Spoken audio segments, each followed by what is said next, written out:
All right, we are doing the survey of Mesechta Shabbos. We're just continuing this week. I'm assuming this is going to be the last week we do Shabbos because I really want to get moving through Seder Moed, Erev and next week, v'chule, v'chule. But for now, in Mesechta Shabbos, there is one sugya that it is absolutely critical to do. It is the sugya Mesechta Shabbos. It comes up basically every 15 blot. I could have chosen, half a dozen times that it comes up in the Mesechta at least. This sugya happened to have chosen this daf because the Tosfos I want to look at is on this daf, but it comes up all the time. And this is the sugya of psik reisha and davar she'ein miskaveh. We mentioned last week briefly. We mentioned. When explaining the halacha of shnaim she'asua, that the prohibition of Shabbos of doing malacha is, the 39 malachos, the 39 acts of creative labor one cannot do on Shabbos, they stem from the Mishkan, that which hey tzaddik, look who came, shalom aleichem, Baruch Hashem. That which was done in order to build the Mishkan, one cannot do on Shabbos. Basically, the Torah defined for us what the definition of malacha is through that which was done to build the Mishkan. And the reason why it's related to Shabbos is simply because in the Torah it connects the two. And all really the halachos of the prohibition of malacha on Shabbos really stem from that concept that whatever was done to build the Mishkan, and in the same way that it was done to build the Mishkan, is that that defines malacha on Shabbos. This even goes as far as to the Torah tells us that the malachos of the Mishkan were done b'malachas machashavos. It was done in a thoughtful, artisan way, and therefore on Shabbos, all malacha, all work that would be done if one violated Shabbos, in order for you to have violated Shabbos on level d'oraisa, also needs to be done. But malachas machashavos, you need to know what you're doing. You may not realize that it's problematic to do on Shabbos, and therefore you would only be obligated to bring a carbon to the Beis Hamikdash, a carbon chatas. But nevertheless, you have to know what you're doing. You have to know that you're watering your grass. It can't just happen by happenstance. It has to be that it's thought out and you know what you're doing. Just like by the Mishkan, it was a thought out type of a labor. By the way, that concept of malachas machshavas, even though it is the overarching principle to all of Hilchos, the Isser of Lo Sa'aseh Bo Malacha on Shabbos, the Isser, the major principle to understand the Isser of doing Malacha on Shabbos, that concept of Malachas Machshavas does not actually appear in Mesechta Shabbos. The phrase does not appear in Mesechta Shabbos. Rabbi, let's say you know someone who's going to drive on Shabbos, but they don't really know that they're not meant to drive on Shabbos. So when you tell them, they become obligated in a bunch of offerings. No, they don't. But they're starting to sin. So it's a very good question. It's a very good question. You're basically saying that the excuse of not knowing doesn't really apply today. It's a very fair question. The Chazon Ish of Avram Shai Karelitz, who was the posek, especially in the Haredi community, but really for world Jewry over. In Eretz Yisrael, established the Bnei Brak community in Eretz Yisrael, Rabbi Mishar Krelitz, the Chazon Ish, he has a discussion about this, and basically he comes away saying that it's still not going to bring them to a place of that they are doing it with intention to do the malacha, because just because you know something doesn't mean that it's a part of your, it's a part of your actual consciousness in the area of your avodas Hashem, your Yirah Shamayim. Just because someone is aware of something doesn't mean that they actually are an Eved Hashem or a Yirah Shamayim, to the point that they know that they're doing something wrong. You have to be at a certain baseline of an understanding of what a relationship with God is supposed to look like in order for you to fit that category. Anything short of that would be what he refers to as a tinok shenishba, where the Gemara talks about a tinok shenishna ben hagoyim, that someone who was brought up amongst non-Jews, that they aren't really aware of things. They might know they're Jewish. They might read a book about Judaism that in there talks about Shabbos, and it talks about Yom Ha'atzmaut, and it talks about what it means to be Jewish, but it doesn't actually that doesn't necessarily mean that you have the proper awareness to what it really means to be an Eved Hashem, and therefore you wouldn't be liable for that in that kind of a scenario. But this concept of Melech's Machshavos is fascinating because it doesn't actually come up in Mesechta Shabbos. It's clearly discussed in Melechta Shabbos, but the phrase only comes up in Mesechta Sanhedrin on Daf Samach Beis. It doesn't actually come in Mesechta Shabbos. Hey, Craig, good to see you again. But the Gemara over here discusses a halacha that stems from this concept of Melech's Machshavos, and this is basically the concept of davar she'eino miskavein and psik reisha. Let me explain what that means. Davar she'eino miskavein is, like we said before, that in order for you to be liable on Shabbos for having violated a malacha, for doing a creative labor, you need to know what you're doing. So the Gemara discusses earlier in the Mesechta on that Chav test, the Gemara discusses, let's say someone drags a bench outside. Dor Adam Kiso Usafsal, the Gemara talks about.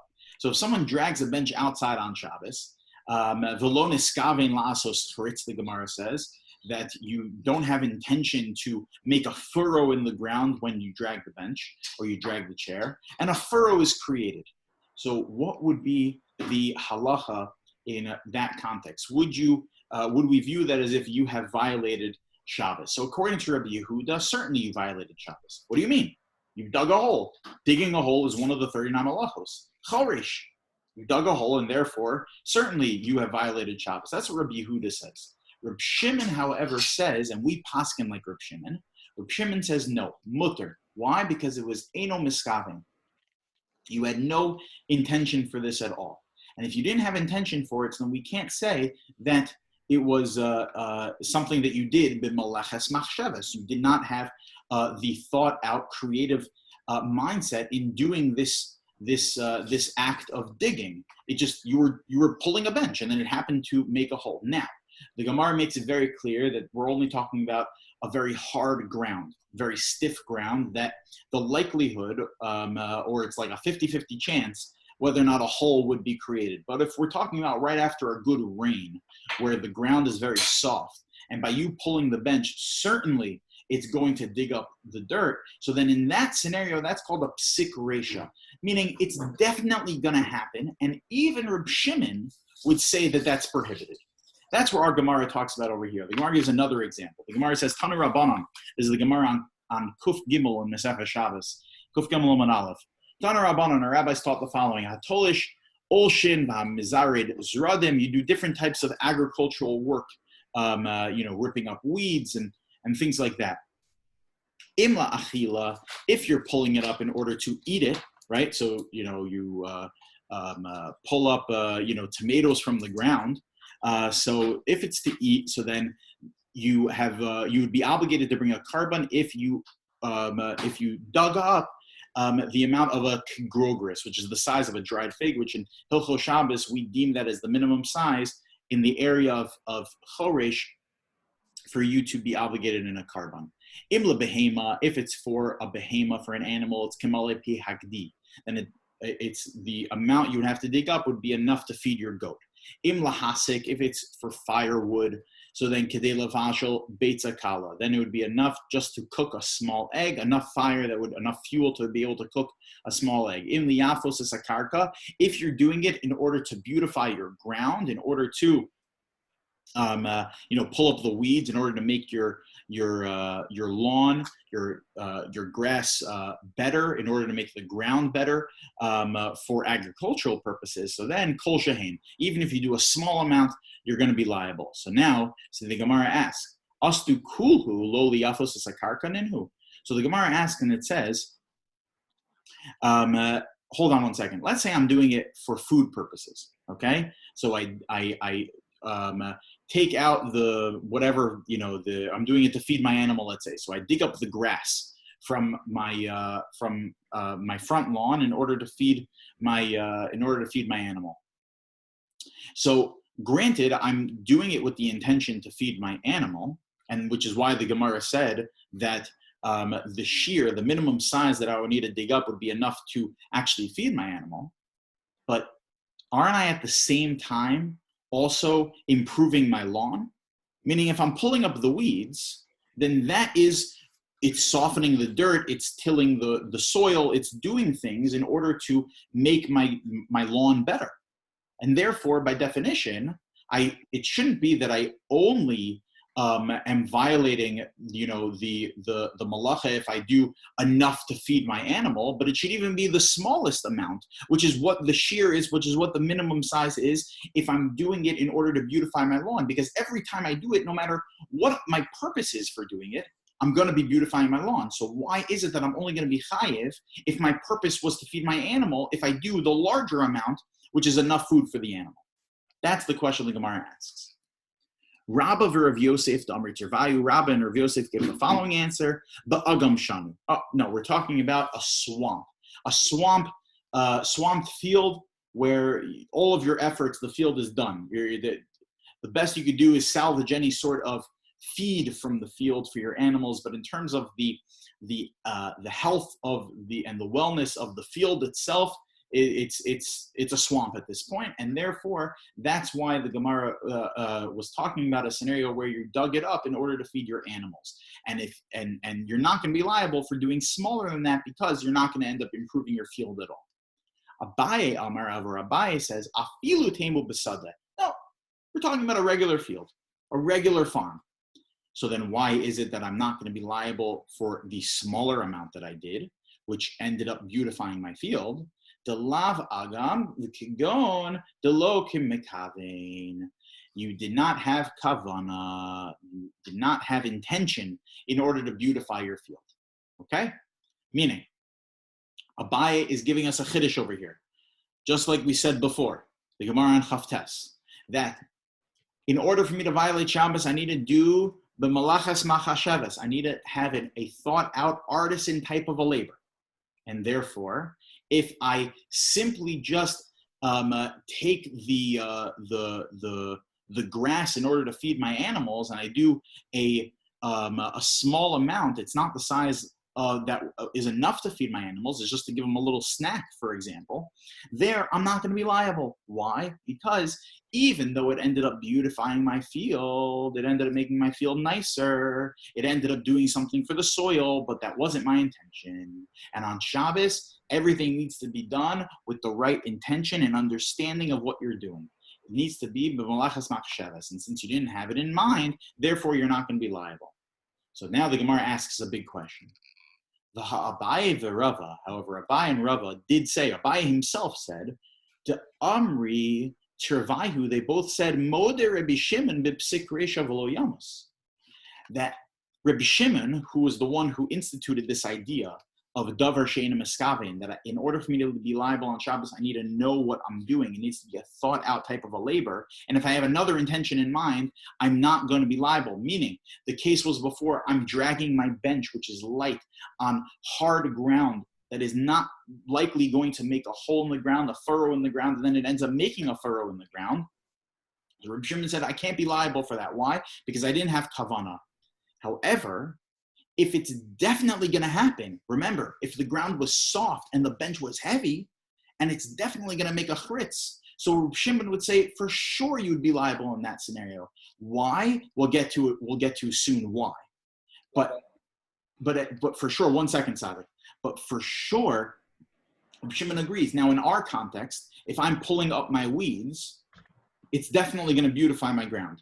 who cares whether or not you had kavanah for it? Reb Shimon, who was the one who came up with this concept of davar she'einu miskaven, doesn't apply it in a scenario where it's definitely going to make improvements. So the Gemara ends off, and then I'll get to you, Rabbeinu Tam. The Gemara ends off, and it says, look, you ended up taking the weeds out of your friend's field. If you take it out of your friend's field, so then it's not to your benefit. And a psik resha de lo nichale, if a psik resha you did that was not for your benefit, we treat that, at least what the Gemara is saying now, it seems like we treat that like a davar she'einu miskaven, meaning if you're not gaining anything from it, even though it's definitely going to happen, we treat it like it's as if nothing, it's as if you didn't do malacha on Shabbos. Yeah, tzaddik. So how do you judge if it's like for sure gonna like leave a mark? Like it's a very fair question. We're gonna get to that. When we say definitely gonna happen, we mean 100%. Meaning when we're talking about psik resha, that means 100% certainty. So we're gonna get to where it's, if it's anything less than 100%. Is anything less than 100%? So then, if it's the Meiri says that if it's a karov levadai, right, like 90% chance is what the Meiri says. In that, then we'll call that a psik resha. But anything less than that, we're not going to call it psik resha. That's what the Meiri says. So swimming, why is that not allowed then? Swimming? So the Gemara says that's a separate issue because you may come to build a craft, meaning that's a rabbinic institution, not a biblical issue. We're talking about deoraisas over here, okay? But biblically, you could swim because most people don't build rafts when they go swimming. No, once the rabbis forbid it, you're done. There's no, even though they right. Weren't you at that Torah in Cholent? Okay, maybe you're too busy eating the Cholent. All right. So let's take a look at this Tosas over here. We have to figure out what's with this deal. I understand psik resha. Psik resha, I get it. If it's definitely going to happen, I can't use the excuse that I didn't have intention for it, okay? And we'll get back to explaining what this means in a moment. But what we have to further understand is when the Gemara ended off and it said that if it's not for my benefit, even though it's a psik resha, it's not an issue. Does that mean that it's completely 100% permissible, meaning it's mutter, or is there still a rabbinic prohibition over here? So this is a machlokas in the Rishonim. The Aruch says the following. The Sefer HaAruch is a dictionary written by one of the Rishonim to explain the basic concepts that come up in the Gemara. It's a very early Rishon, the Aruch, very early Rishon. The Sefer HaAruch explains the following. The psik resha de lo nichale, in a scenario where it's a psik resha, where you're not getting any benefit from it, meaning it's definitely going to happen, but it's not to your benefit that it's going to happen.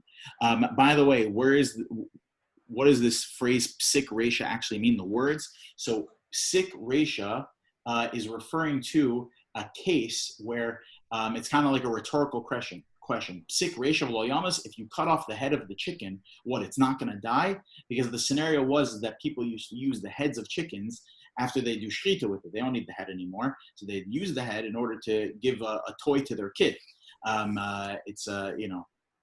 You were very resourceful people. So what if, let's say on Shabbos, the kid doesn't have a toy. The kid's complaining, Mommy, Daddy, I want a toy to play with on Shabbos. And you say, I'm sorry, I didn't do any shechita this week. The chicken was only ready today. So the kid's crying and crying and crying. Okay, fine, I'll cut off its head. Listen, it's a davar she'einu miskaven. I don't mean to kill the chicken. I just want to get my kid a toy. I don't mean to kill the chicken. What? But if you cut off its head, it's not going to die? Of course it's going to die, right? So you can't use the excuse of davar she'einu miskaven, okay? So the Aruch says that when it comes to psik resha, in a scenario where you aren't actually going to be getting benefit from it, could go into ka'avid ba'ar dechavre, like our case in our Gemara, that the benefit is really in your friend's field. It's not in your field. You're pulling up the weeds in someone else's field, so you're not getting benefit from it. V'kigon ba'achar she'enu ovo v'hakotes b'haris. So he explains it as a case where it's not even someone you like, right? You're really getting no benefit from it. The hakotetz baheres b'shas mila. Another example would be that, let's say a baby has a tsaras, God forbid, a baby was born with tsaras, and it's prohibited to remove tsaras from your body. You have to let it naturally dissolve from your body. So let's say a baby has tsaras on its foreskin. So what are you going to do? If I cut off the foreskin by doing the bris milah, so I'm going to be violating the prohibition of removing the tsaras. So over there also, that's a psik reisha delo nichale. I need to do a bris milah. It's a psik reisha that the beheres is going to be removed, but that's not really to my benefit that the beheres is being removed, that the tsaras is being removed. Shein lo hana, you're not getting any benefit from it. So then muter lechatchila, says the other. Completely permissible. There's absolutely no prohibition at all. Meaning, according to the Aruch, there would be absolutely nothing wrong with, let's say my friend has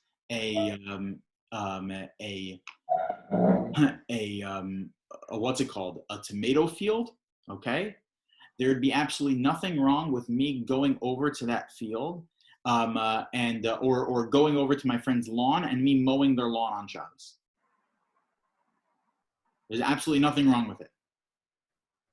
A little bit, just a little bit. There'd be absolutely nothing wrong with it. Because if I'm doing it just to get food for my animal, and my animal, I'm just getting a little bit for my animal, I can go over, cut away from my friend's field, nothing wrong. Unbelievable. A tiny little cherry tomato I want to give to my dog. My friend has a cherry tomato field, okay? It's not the shear in order to feed them. So I go over, I take off the cherry tomato from my friend's field, no prohibition according to the Aruch. It's mind-blowing. The afilu isn't there abanan leika. It's not even an isn't there abanan. And he says another example. The hitter Rabbi, he gives an example from the Gemara where Rabbi allowed, there's a Gemara later on towards the end of the Mesechta, that Rabbi allowed a chavis she pikpiku the pishtan. Let's say you have a barrel of wine that has a wine stopper, right, a cork, but the cork is made of flax, okay? So it drips a little bit, right? It's saturated, okay? So if I'm going to remove the wine stopper from the barrel in order to get some wine out of it, I'm going to end up squeezing the cork, and wine is going to come out when I squeeze it. That's schita, right? That's dush. That's removing something that is absorbed. That's why we can't wring out a towel on Shabbos, because you're pulling out the water from an absorbed from a shell, basically. So the Gemara says that Rabbi allowed one to remove the flax cork on Shabbos, in order to get wine out from the barrel, on Shabbos, even though it's impossible that when you pull out the cork, you're not going to end up squeezing the flax cork a little bit, and it's going to end up squeezing out some wine. There's no issue with that. Why? Says the Aruch, because the have psik reisha, even though it's a psik reisha, kivan de'enu nene b'schita zos, since I'm not gaining anything from the little bit of wine that comes out from the cork, shayayin nofel la'aretz, because the wine falls on the ground, mutter, completely mutter. Tosos then goes off on a rant. The Eino Nira, Tosos disagrees full-heartedly with the Aruch. Tosos is the opinion of Tosos in Mesechta Ksubis on Daf Vav as well, and on Daf Ayin Hey in Mesechta Shabbos. This is Tosos all over Shas, Yuma Daf Lamed Hey, Zvachim Daf Tzadi Aleph. Tosos all over Shas has a big problem with this opinion of the Aruch, where even though there is no biblical prohibition over here because it's a psik reisha de lo nichale, you're not getting any benefit, even though it's definitely going to happen, and you didn't have intention, but it's definitely going to happen, though you're not getting any benefit.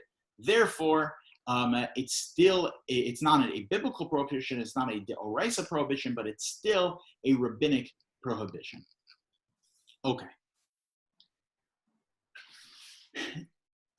What is this machlokes between the Aruch and Tosos all about? Again, The Aruch says that psik reisha de lo nichale, a psik reisha, it's definitely going to happen. I didn't have intention for it. It's definitely going to happen, but it doesn't benefit me. Aruch says completely mutter. Tosfos says an iser derabanan. What's this machlokas all about? So Rabbi Hanan Wasserman, the Rosh Yeshiva of the Baranovich Yeshiva, who was Hashem Yimkom Damav, was murdered by the Nazis. Yimach Shemam v'Zichram. The father of the founder of the school. Who? Simcha Wasserman was rabbi. He was right. The of the school. His son Simcha Wasserman was one of the founders of the Jewish community in LA and in Southern California, and he helped establish Swal Hebrew Day School.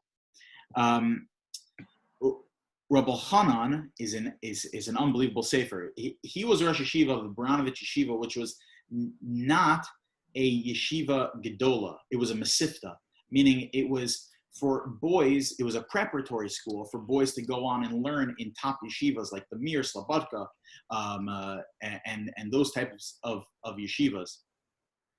But the yeshiva itself was really for like high school age kids. So like these two tzaddikim would be in the Baranovich Yeshiva.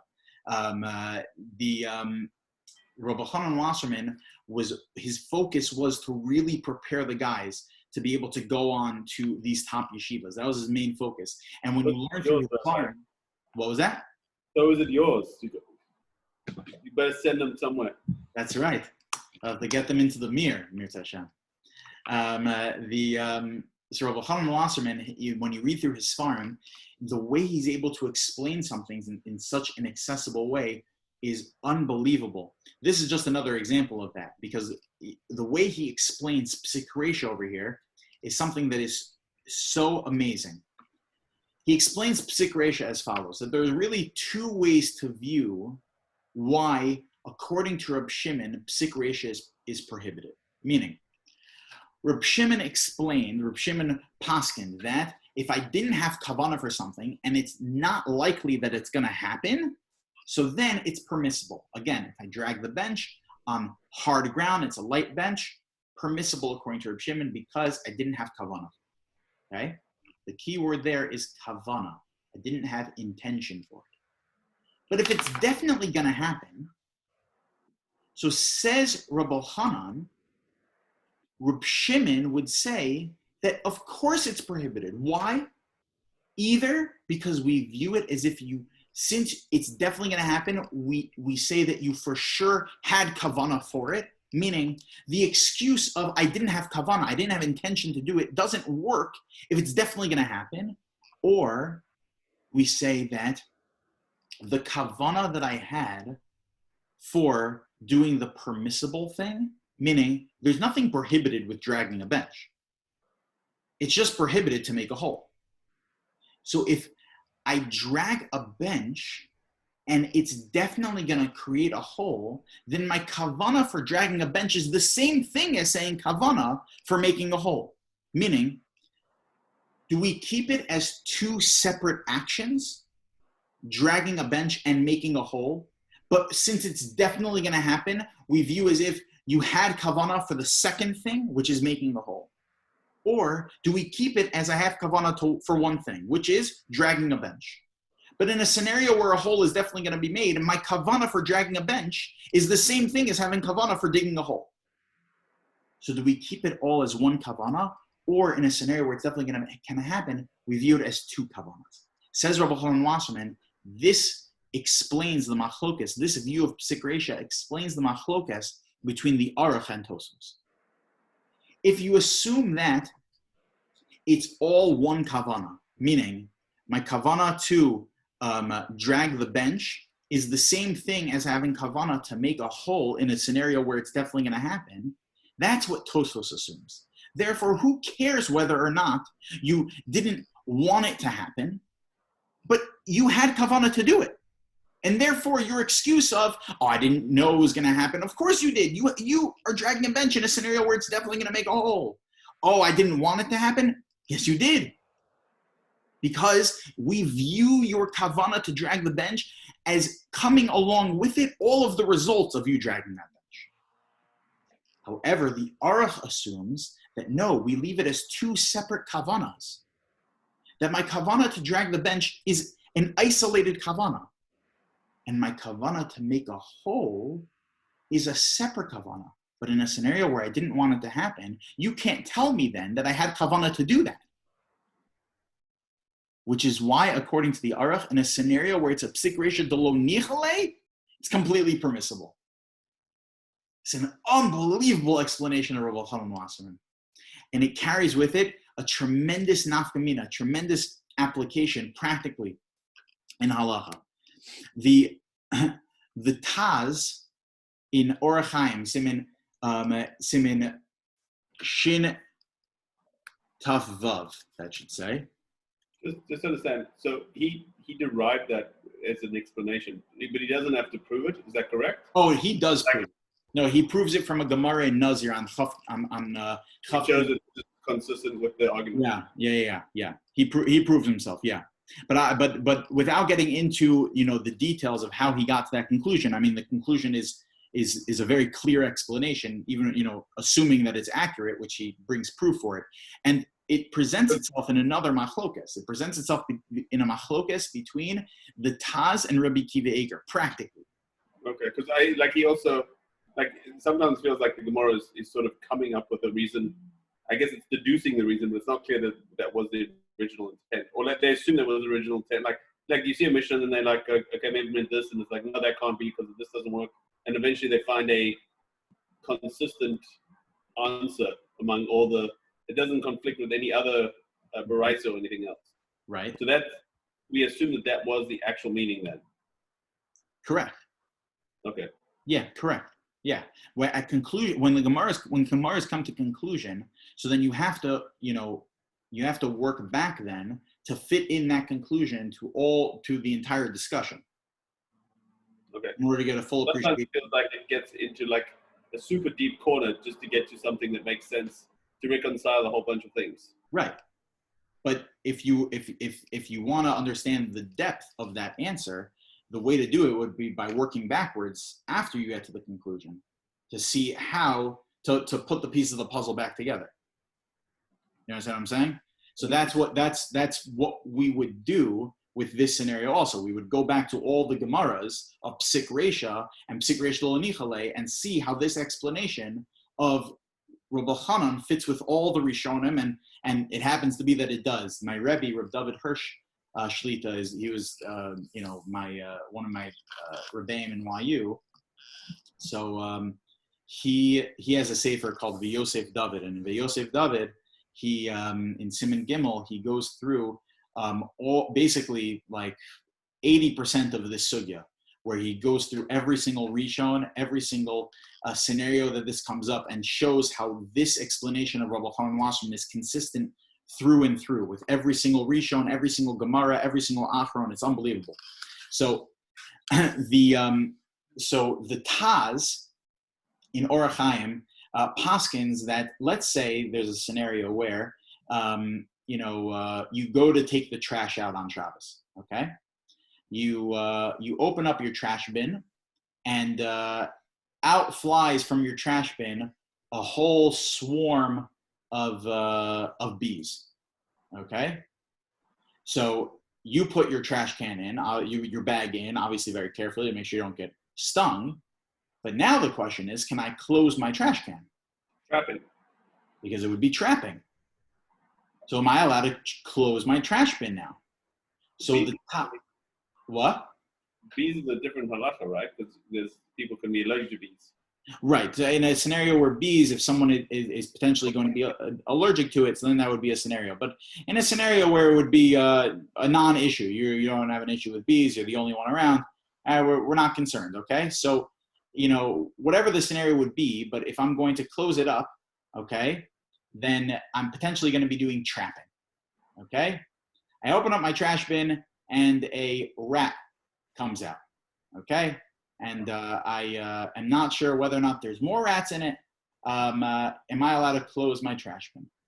So the Taz says, not an issue. Mutter. Rabbi Kiva Eger, in a completely different place in Shulchan Aruch, points out that the Ramah disagrees. The Ramah argues on the Taz, and the Ramah would paskin that it would be prohibited to close up the trash bin. The Ramah in Yoredeya, in Hilchos Kashrus, in Basar B'Chalav, Siman Pei Zayin Seif Vav, the Ramah talks about how, he paskins that it's usher for someone to, let's say, if there's an old pot that belonged to, a pot that belongs to your, cleaning help. So let's say you have cleaning help in the house, and they keep a pot for themselves, a pan for themselves, in order to make themselves lunch. So it's a treif pan, and they do it in such a way that it's not going to treif up your kitchen. Obviously, I wouldn't recommend this practically, but the Ramah talks about it. So the Ramah says you have to make sure that you don't turn on the fire underneath the pan, even though the pan is empty. Why? Because we're concerned that within 24 hours there was meat and milk that was cooked in the pan, right? So therefore in the pan there are remnants of meat and milk that if you were to turn on the fire, it would be you cooking meat and milk. Now, it may or may not be the case. It could be that yesterday they made lobster for themselves. They didn't make a cheeseburger for themselves. So it could be that within 24 hours, there was no meat and milk that was in the pan. And the pan is totally clean. You have no way of knowing. It's possible that there was meat and milk remnants in the pan, but you don't know. The Ramah says it's usher. Isn't that the same type of a scenario as the Taz, where the Taz says you're not allowed to close the bin because they may the Taz says you're allowed to close the bin even though there might be an animal that you're trapping inside of it. You don't know, but there might be. However, with regards to the pot for the non-Jew that may or may not have basar b'chalav inside of it, the Ramah says you're not allowed to turn on the fire. Why? Seems to be that's a machlokes. Rabbi Kiva Eger is the one over there that points out that this is a machlokes between the Ramah and the Taz, and Rabbi Kiva Eger paskins like the Ramah, and this machlokes is a major machlokes. It's brought down. It's a huge essay in the Bir Halacha in Siman Shin Tesav. The huge essay that discusses this machlokes between the Taz and Rabbi Kiva Eger. What the Bir Halacha refers to as safek psik resha. There may or may not be a psik resha. Meaning it's not a davar she'eino miskaven that it may or may not happen. It's just you don't know what the mitzios is. You don't know what the facts are on the ground, right? Meaning if the flies are in the bin, it would be a psik resha for you to close it. You just don't know if the flies are there. If you know for certainty that there is meat and milk in the pot, it would be a psik resha for you to turn on the fire. You just don't know when the last time this pot was used for meat and milk. And therefore, you're not allowed to turn on the fire. So this is a machlokes with regards to psik resha, of safek psik resha. It's a doubt whether or not it's even a psik resha. So what's this machlokes about? Again, it depends on how you define psik resha. If psik resha is defined by that it's two tracks, that I have kavana to, let's say, my only kavanah is to close the bin, right? My only kavanah is to close the bin. It's not to trap flies. So then, therefore, you can't tell me then that I have intention to trap the flies, okay? Because I keep it as two separate tracks, just like the aruch. However, if you assume that psik resha is one track, where it's one kavanah, where my kavanah to turn on the fire is because it's possible that there is remnants of basar b'chalav there, then that means that it's as if I'm having kavana. It's like I have intention to actually cook the basar b'chalav. Okay. So this is the general sugya of psik resha. I'll tell you practically where this can come up. Probably one of the, it's a very, very practical scenario is Rav Ovadia Yosef discusses, this concept of psik resha lo nichale. Rav Ovadia Yosef in his Sefer Yechav Das and Chelek Vav Siman Chaf Aleph, he discusses, by the way, the Sefer Yechav Das was written by Rav Ovadia Yosef, who was the chief rabbi of Yerushalayim a chief rabbi of Israel in the 70s, and he only passed away a few years ago, was really the reason why there was a resurgence in Torah Judaism amongst the Sephardic community. Rabbi Yosef was unbelievable. Every Sephardic Jew today, views themselves as if they're a Talmud, they're a student of Rabbi Yosef because of how much he did for the Sephardic. Like, I myself view as if I'm a student of Rabbi Yosef, even though I never met him before, because it's just, you feel as though he's speaking to you. It's unbelievable. His tshuvas, his writings are incredible. Rabbi Yosef had a radio show where on the Israeli radio in the 70s, where it was basically the halacha hour. It was a question-answer hour with the chief rabbi, and where people would call in and ask questions, and he would give answers to their halachic inquiries. This ended up becoming, he compiled this into a 6-volume set called Yechavedas. I have it, it's right over there, Yechavedas. So Rabbi Yosef, in his Yechavedas, discusses a scenario someone called up and asked about. There are different types of hot water urns. There are hot water urns that have a lot of them have a glass indicator on the outside of the urn, so that you know how much water is inside, right? The urn itself is insulated in such a way that it retains the heat of the water. But the glass tube, the glass indicator, to know how much water is inside, that is not insulated. So the question is that when I open up the spout to my urn to be able to take out water for my tea, for example, so when I open up the spout, what happens to the water that's inside of the glass indicator? So it gets lessened, right? Because there's water coming out of it. So what is happening with the water? Whatever is stopping the water from having from connecting to one another, when I open up the spout, so they end up mixing, which means that potentially, if it's 2 o'clock in the afternoon on a Shabbos, where the urn has been on for many hours already, the water that was inside the glass indicator could be that it's less than Yad Soletispo at this point. Could be that it's only about 120 degrees, 110 degrees, the water that's in the glass indicator, even though the water that's inside the urn is something like 160, 170 degrees. Could be up to 180 degrees, depending on how good your urn is. So what does that mean? That means that when I open up the spout, I'm cooking the water that is mixing from the indicator with the water that's in the urn, which means that I'm essentially cooking water on Shabbos every time I open up the spout. So why is it permissible to have an urn that has one of those glass indicators? This is the question that someone called to ask Rabbi Yosef about. So Rabbi Yosef has a very beautiful tshuva about it, where he says that it's permissible. And one reason he gives why, one potential reason is there's a Ramah. The Ramah says that if we have a concept in halacha in Hilchos Shabbos called ein bishul achar bishul, that once something is cooked, it can't be cooked again, which is why we have leniencies with regard to the way that we heat up food on Shabbos if it is fully cooked. However, we paskin that this does not apply to liquid items, because once something gets cooled down, let's say water that was boiled that then gets cooled down, if you were to heat it again, so you are again changing its form. You can't say ein bishul achar bishul, because you're actually doing something creative over here. You're turning it from cold water into hot water, right? You're actually changing its form. The Ramah, though, says that if the water never fully cooled down, meaning it could be less than Yad Soletispo, but it's still hot, it's still warm.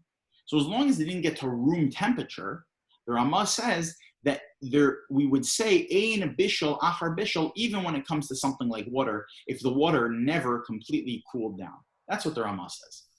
So therefore, in this scenario, certainly the water that's in the glass indicator never gets room temperature. It always stays a little hot. I mean, there's Brownian motion that is for sure, the water is constantly in movement, and therefore it's retaining some heat from the water that's already in the urn, and from the residual heat that's coming from the outside of the metal urn itself. Therefore, for sure, it's warm. That's for sure. And therefore, according to the Ramah, for sure would be permissible. Not everyone paskins like the Ramah, but that's what the Ramah says. Yeah, Gavin, you have a question? It's not Brownian motion; it's turbulence. It's what? It's called turbulence. That's how water flows. Like Brownian motion is at the quantum level. I believe it's at the electron level. Turbulence. Well, I'll take your word for it because you're the scientist and I'm the rabbi. So therefore the Ramah says it's not an issue. Ravadi Yosef, excuse me 1 second.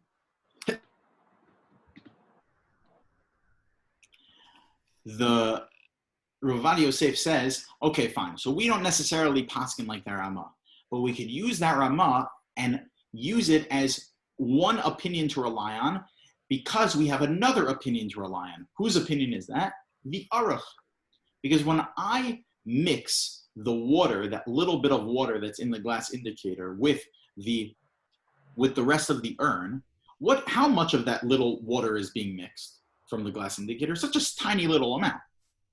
Therefore, okay, it's a psik ratio when I open up the spout and it ends up mixing. But it's really no lo nichale, says Ravadi Yosef. And therefore, according to the Aruch, it's mutter. So I can apply the Aruch and attach it with the Ramah, who says that in this scenario it would be mutter anyway. Those two things together makes that kind of an urn completely mutter. Some are stringent not to have these urns anyway because it's hard to call that a psik ratio de lo nichale because you want the urn to work in this fashion. You want that the glass indicator gets, the water in the glass indicator gets less, right?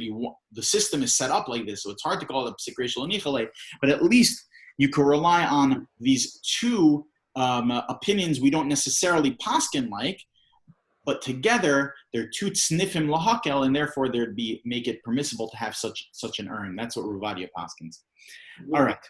I mean, it's such a small amount of water we're talking about. Why would it even be an issue?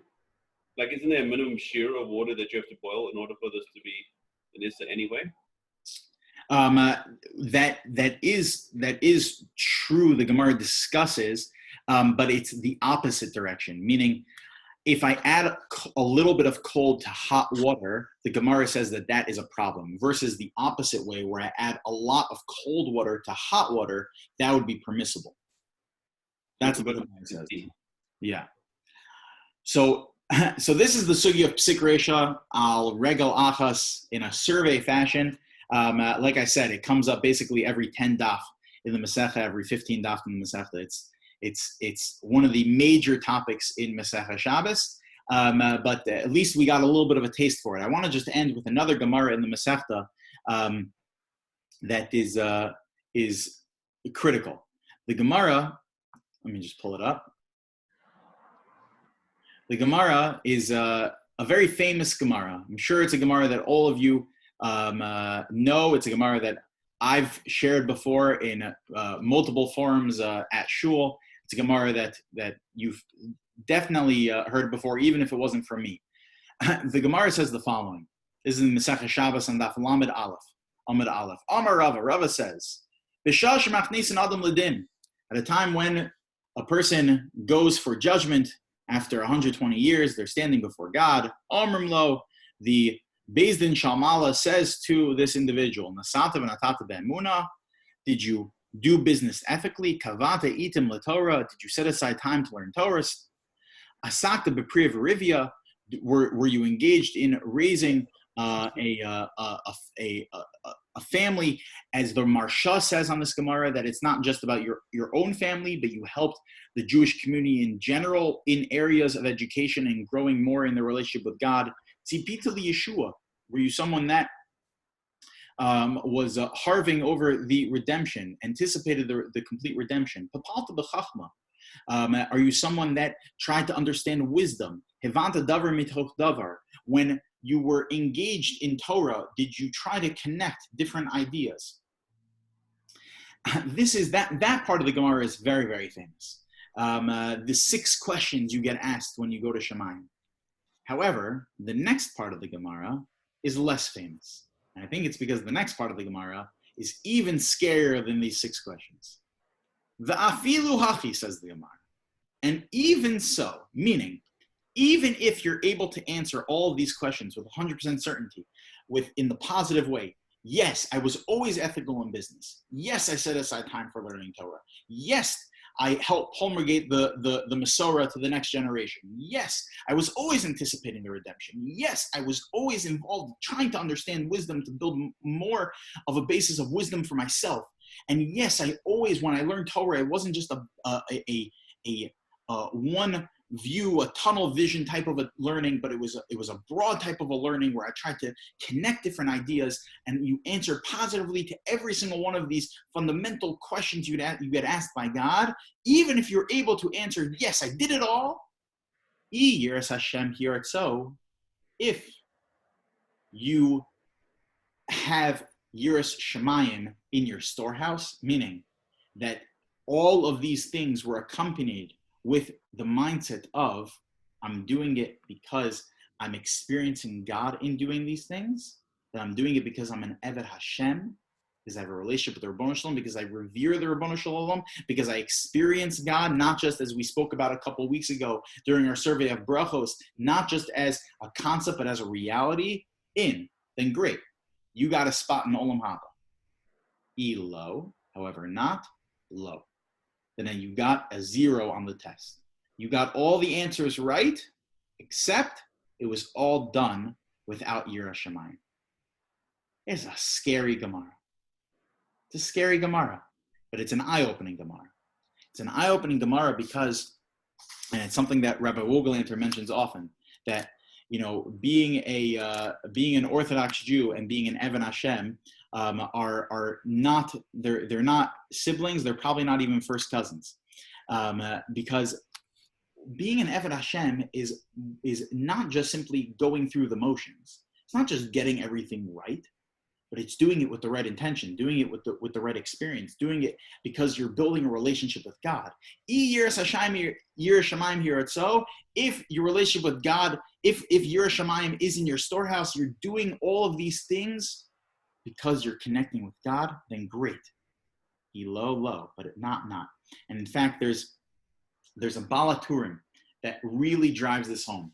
The pasuk tells us in the beginning of Parshas Re'eh, Moshe Rabbeinu is giving his 5-week-long monologue of Musar Shmuz to Klal Yisrael, preparing them for the inevitable of where he is no longer going to be their leader, and that they are going to be living in this new world of Eretz Yisrael.